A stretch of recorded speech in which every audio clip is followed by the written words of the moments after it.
Season's greetings and happy holidays, everyone.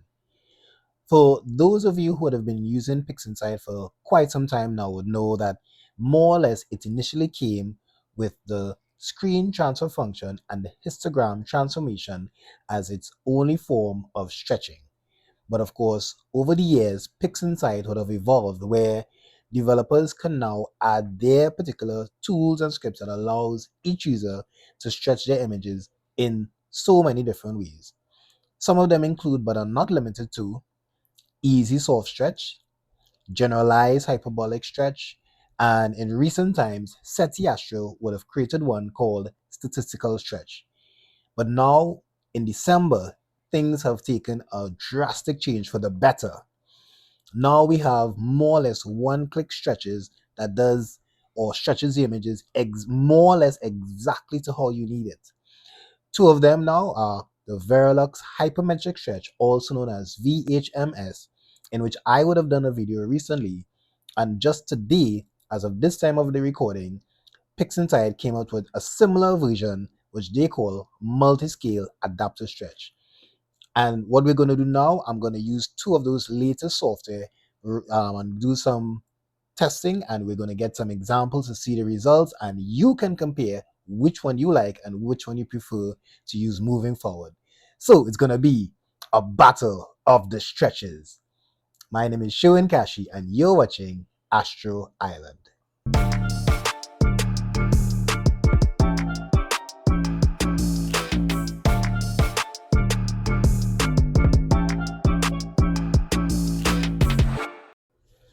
Alright, so let's get these contenders ready for battle, shall we? I would have already had two images. One would be a nebula and the other one would be a galaxy. So the first one that I have is the Carina Nebula NGC 3372, and I have it prepared already using the previous requirements prior to using both VHMS as well as MAS, Multiscale Adaptive Stretch by PixInsight. So the prerequisites usually are ensure that you have the image cropped of any stacking artifacts. Thereafter, we go about doing any background extraction. We do an image solving, since of course in most instances, once you crop it, it removes that asymmetric solution. So we do the astrometry again. And thereafter, we did the SPCC spectrophotometric color calibration to properly color calibrate the image. So that has been done to both the Carina Nebula as well as the M31 Andromeda Galaxy. And all I did afterwards was just make a clone of each of them, name it VHMS and then MAS. So of course VHMS, meaning Veralux Hypermetric Stretch, and MAS, Multiscale Adaptive Stretch. So we're going to start off with the Nebula first, and we're going to open up VHMS Carina because the one that we want to do first is the Veralux Hypermetric Stretch. Alright, so I'm just going to maximize that for full view. And to get Veralux Hypermetric Stretch for PixInsight, now I want to also include the version of Veralux Hypermetric Stretch that's inside of PixInsight is not the exact one that was initially designed for Cyril. The one by Cyril was created by a guy or developer by the name of Ricardo Patiniti. I hope I always pronounce his name correctly. So Ricardo would have developed that for Cyril, and now there's another developer. I believe they would have worked collaboratively at some point in time, or they would have had some discussions thereabouts, and now that person would have imported, or that developer would have imported a similar version of what Ricardo has for PixInsight. Now the one for Cyril, Ricardo does updates to it quite often, so you're going to see much more features and much more benefits in the Cyril version versus the PixInsight version. So just as a quick example, if we go to script, Veralux and Veralux Suite, this is the hypermetric stretch. However, in the Cyril version, you also have a preview window, whereas in this version, there isn't any preview window. So it's more or less a continuous trial and error to get exactly what you need before you actually, continue on with your processing steps. So we have the Veralux suite open for PixInsight. And of course, the basic steps I always like to use are ready to use. Under the sensor profile, this is where you select the type of camera that you would have used or the sensor for your camera. In my instance, it's the Sony IMX294. So I select that. Usually for nebulae, now by default, the target background is 20. I would recommend, and this is just my personal recommendation, I always usually like to go down more along the lines of 10 to 15. Now, once we selected the target background that we prefer, I always like to click on Auto Calculate Log. Right, so it's going to make some changes here to the logs. And I don't do anything else really. And again, just for demonstration purposes today, I'm going to leave everything as much as possible to default so you can see and compare the difference. So first, I'm going to do analyze clipping.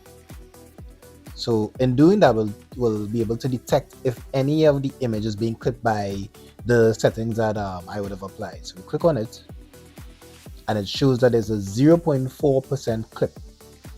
Now it says no action needed, but from what I've read and what I've seen in other videos by the developer, it's recommended to disable adaptive anchor just to ensure that there's no clipping taking place. I'm just gonna auto calculate log again. So you see that the log would have changed. We click on analyze clipping once more, and now it says 0% clip. So there's no clipping of any part of the image. So we click OK, and then we click on process stretch.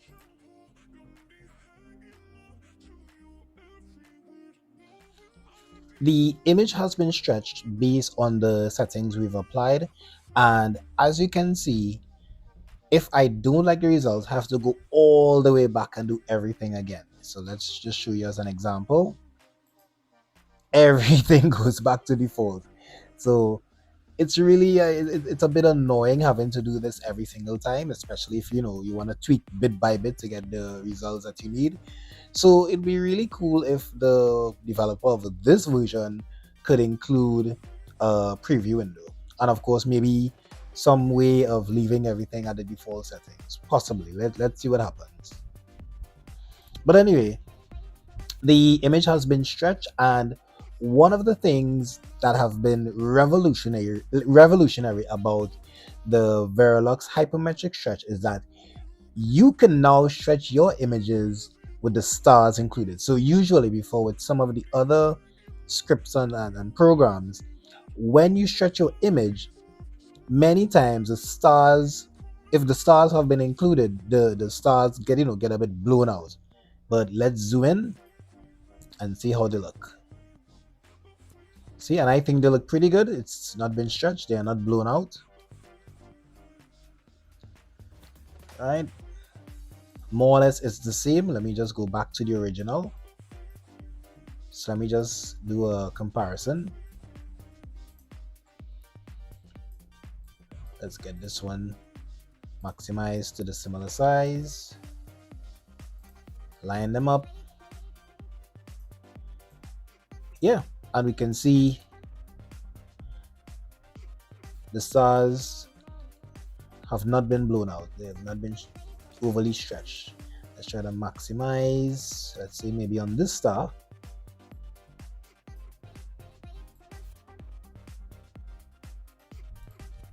Yeah, see? So this is before and after. So this is after, and this is before. Before and after. This is really good. This is revolutionary. The stars have remained more or less intact. It has not been overly stretched, and they have not been blown out.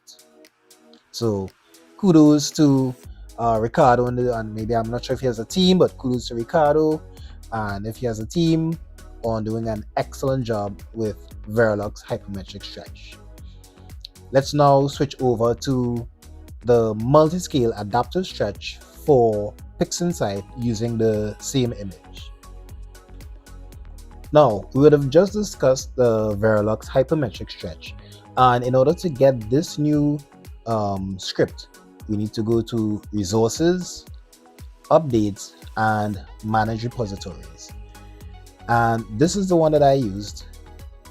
So I'm going to put a link in the description down below as to how you can go about installing Veralux Hypermetric Stretch for PixInsight. So this is the link. So you basically just copy paste this link inside of here where it says you go to add, you paste it inside of there, you click OK, you click OK again, and then you go to Resources, Updates, check for updates, and then you will see that it's going to appear. You install it, and then you restart PixInsight, and thereafter you're going to have the Veralux suite readily available here for you. Okay, so now it's time to move over to using the Multiscale Adaptive Stretch. Now this comes on by default with PixInsight. PixInsight automatically does an update for it. If you don't see it in your version of PixInsight, well, first always ensure that you have the latest version of PixInsight, and secondly we go to Resources, Updates, and check for updates. And when you click on it, it should begin searching in the background for MAS, and thereafter you just click OK, you click install, restart PixInsight, and Multiscale Adaptive Stretch should now be available. And we can access it now by going to Process, All Process, and Multiscale Adaptive Stretch. Now, there's a little difference when it comes to using Multiscale Adaptive Stretch, and this was one of the things that I was hoping that would be available in the PixInsight version for Veralux Hypermetric Stretch. So the first thing that we need to do is, of course, disable the automatic stretch. So we have the options of clicking on this here to reset it, to go back to its original linear state, or we can go to Process, All Process, and select Screen Transfer Function, and we just basically click on the reset tool, this little icon below here, and it does the same thing. So we have it open, and of course what we were speaking about earlier, the preview window. So we click on it, and then now we can actually see the image and make changes and see the changes as we go along. So by default, the target background is 15. I'm going to leave it by default. The aggressiveness, this just basically allows you to be how aggressive in terms of your stretching, in terms of the black point. The contrast recovery, if you make specific changes, for example, to the dynamic range compression, it's recommended that you use a contrast recovery. Otherwise, the image is going to get a little bit softer or flatter, some people call it. Most instances, the rest remain at default, and of course for contrast recovery, and of course you have the option with color saturation if you want to boost that saturation in the image. So we're going to leave everything at default, and we just basically drag and drop, or we can click on the square, and either one will do the same thing. So let's just drag and drop on the image. So now the image has been stretched, as you can see. So let me just close off the preview window. Let me just close this off or minimize this for now. And there we have it. The image has been stretched using Multiscale Adaptive Stretch, and let's do now a side-by-side comparison of the Veralux Hypermetric Stretch. I am not sure if the YouTube compression will allow you to see the difference, but at least somehow I see it. The Veralux Hypermetric Stretch has just a little more saturation compared to the Multiscale Adaptive Stretch. Now, one of the things that I've observed when using the multiscale adaptive stretch is that it uses quite a lot of CPU resources. So I would like to see maybe the developers maybe have another version or update the version that will be more CUDA enabled versus using CPU resources. That would also allow the MES to run much faster. It took a little while to run this script versus compared to the Veralux Hypermetric Stretch. So now it's time to move on to the Galaxy, and we're going to start again with the Veralux Hypermetric Stretch. The prerequisites, as I would have mentioned earlier, have already been applied. So we're just going to go straight ahead or go straight into it. So again, we go to Script, Veralux, and Veralux Suite. Because it's a Galaxy, I think if I remember correctly, it's usually recommended to use a higher target background for galaxies, but we're gonna give it a try and see the results. Or actually, just to ensure that we do a proper comparison with both the Galaxy and the Nebula, I'm gonna apply 15 as well. And again, we go to auto calculate. We leave everything else at default. We analyze the clipping. 0.552%. See, and it gives you that particular instruction: uncheck adaptive anchor or crop artifacts. I would have already cropped the artifact, so there's no need to do that again. Click on auto calculate again. We see that it changes. We click on analyze clipping, and this time no action is needed. So we click OK, and we click on process stretch. Oh, by the way, I would have forgotten. Yes, change the sensor to IMX 294, and again, just to ensure that nothing has been affected, click on that. And yes, there were some minor changes because I would have selected my particular sensor. Let's do another analyze clipping once more. Still safe, and now we click on process stretch. Everything is correct the way that it should be. So let's click on process stretch and see the results. Okay, so the VHMS stretch has been completed, and my oh my, this looks really, really beautiful.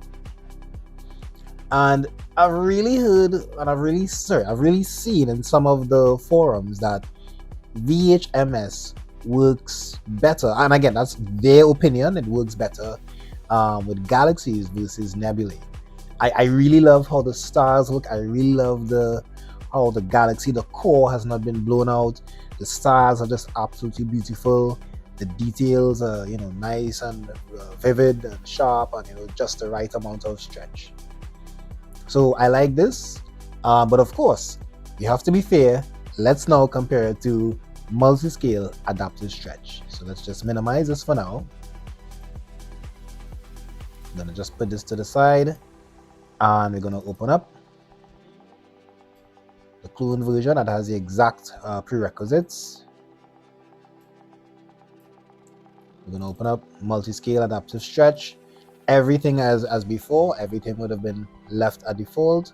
Target background 15, color saturation, everything. So now we just drag and drop, and we wait a little while, and let's see the results.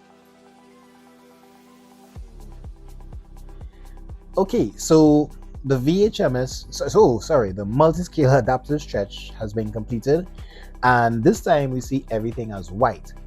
And don't fear, don't panic, that's only because I forgot to disable the auto stretch. It did like a double stretch, so that's why everything is looking really white and bright. So to resolve that, we just click on it once more, and boom, there we have it. Let's minimize this, and this is just as beautiful. This is just as beautiful. Again, let's do a side by side. Let's see how they both turn out.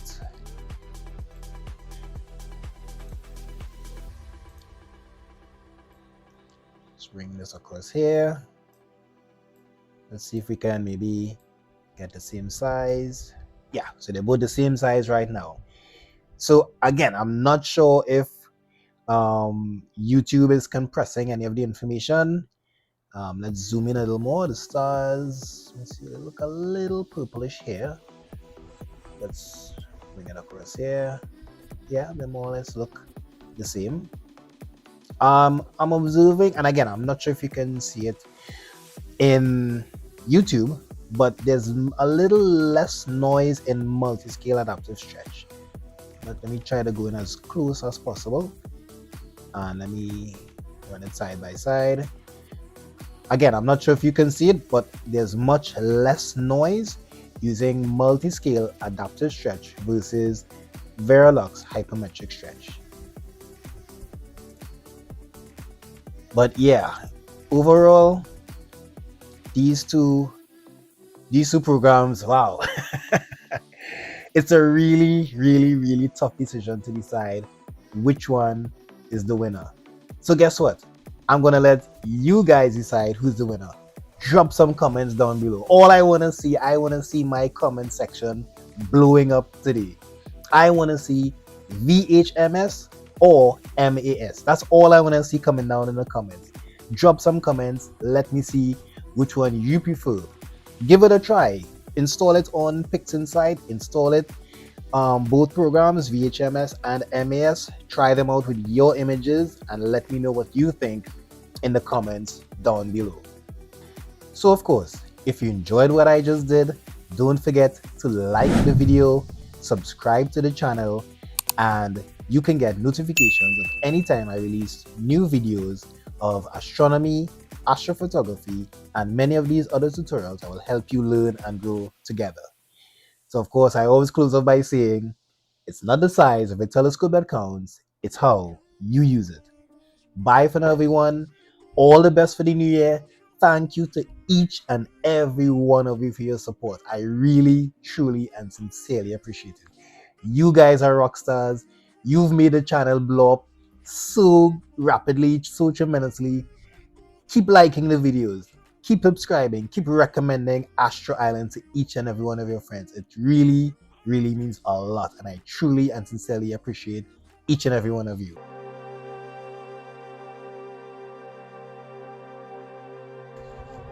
I'd like to just give a moment for our boy Donnell. We wish him the very best. Speedy recovery. You're gonna fight through this, buddy. You're gonna come out even better in the end. And I know your phrase is everything is meaningless and we're all going to die, but not now. For you, not now, Dylan. Not now.